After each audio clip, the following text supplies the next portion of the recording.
So I was not a fan of the first Battlefront game that came out a year ago now. I didn't like that there was no single-player campaign. I'm just not a big fan of only multiplayer go and kill each other games. There are very few of those that I actively enjoy. And I didn't like the fact that you had to pay full price for a game that only had 4 maps. And if you wanted anything more, you had to pay a lot of extra money for DLC, $60 total for all the DLC to make the game, in my opinion, complete, like what it should have been when it first came out. Like, if this game includes Nien Nunb, I want to play as Nien Nunb. I don't want to have to pay money to play as Nien Nunb on Bespin, an iconic planet with an iconic character on it who totally belongs on that planet.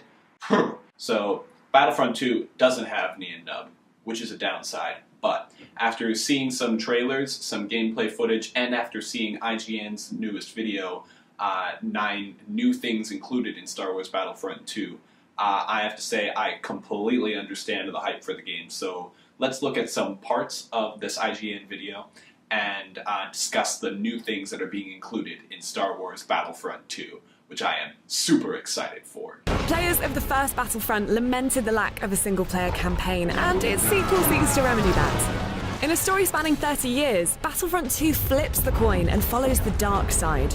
Yeah, playing as the 501st Stormtrooper, Clone Trooper Legion is a really cool idea because you start out as the good guys and then you're with them as they turn on Order 66. And you're playing as the bad guys. Battlefront 2's campaign slots into the actual Star Wars timeline, meaning Iden's story stands alongside familiar cinematic heroes. So original. You'll need to prove your skills as a pilot in dogfights that varies from one map to the next. Spaceship battles? Oh my god. Why has no one ever thought of this before for Star Wars ever? Star Wars Battlefront 2 launches with 18 locations, encompassing planets from all eras of the movie franchise. These areas will be stocked with vehicles, soldiers, and heroes appropriate to the period and the scenario. New areas include Theed, the capital city of Naboo, and Yavin 4. In multiplayer, battle droids push through Theed, wielding prequel-era equipment. Oh my god, there are so many locations! It's almost like one of the coolest parts of Star Wars is the cool, unique planets on them, and we want to actually go play in them with distinct features of these planets and such. Who would have known? With more eras included, there's an expanded roster of heroes and villains. And if you thought the locations were cool, now you get to actually play as the characters you want to play as?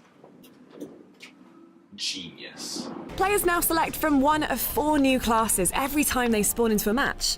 Actually getting to choose what type of soldier you are on the battlefield, ground-breaking mechanics. So as you can clearly see, Battlefront 2 is set up to be far superior in every way from its predecessor. I am so pumped for the originality, the creativity, the ingenuity that had to have gone into creating such a Star Wars war gaming masterpiece.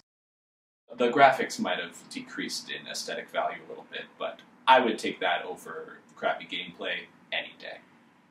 Thank you guys so much for watching. I hope you enjoyed this little parody. If you liked it, be sure to leave a like down below, leave a comment, and let me know what you think of Star Wars Battlefront. Odds are, if you're younger than me, you hate my guts for making fun of new EA Battlefront in such a way.